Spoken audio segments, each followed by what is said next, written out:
le champ, c'était un champ vide déjà, et le champ est en pente de 4%. Donc dans un souci d'économie de terrassement, on voulait que le terrassement soit le plus court possible pour faire un bâtiment court et large.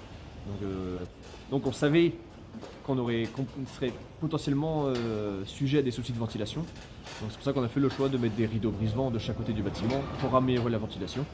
Ensuite, comme le bâtiment fait 40 mètres de large, on voulait aussi qu'il y ait beaucoup de lumière naturelle, donc d'où le choix du dôme éclairant. Sur les sites historiques, en fait, on avait un système à 20 arts par vache, et avec le silo de maïs ouvert toute l'année. Le challenge, c'était de garder ce système qu'on connaissait pour 50 vaches, de le dupliquer à 200 vaches, donc multiplié par 4. Pour ça, on a réalisé 1,6 km de chemin pour exploiter les 52 hectares accessibles.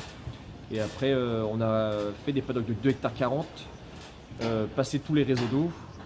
Et une fois qu'on a fait tous ces aménagements, on a pu caler le système qu'on connaissait à 50 à 200 vaches. On voulait voir tous les animaux le matin et tous les animaux le soir.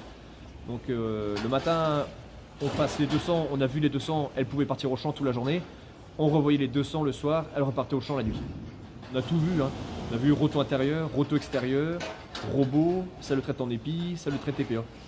Et dans un souci d'économie, de sécurité et de qualité de traite, on s'est plus porté vers la TPA. Donc c'est un système 2x16 double équipement. Les vaches sont sur des tapis, les trailleurs sont sur leur tapis aussi. On a des crocs, tout ce qui peut se faire aujourd'hui en automatisme au niveau de la traite. À la mise en route, on a rentré les vaches le 10 au soir après les traites sur les vieux sites. Et quand les premières vaches arrivaient, on finissait devant les dernières barrières, donc c'était vraiment un short jusqu'au bout. Donc on a mis ces 3 troupeaux dans le bâtiment le premier jour, et qui étaient séparés dans des lots distincts. Au bout d'une semaine, on a mélangé 2 troupeaux, et ensuite on a passé 3 mois avec un troupeau historique d'un côté de l'étable et les 2 troupeaux mélangés de l'autre côté. C'est un parcours. C'est un parcours. Du moment où on décide de s'installer, mener les projets qui aboutissent pas tous. Une fois qu'on a trouvé la ferme qui nous plaît, de trouver les bonnes conditions avec le cédant.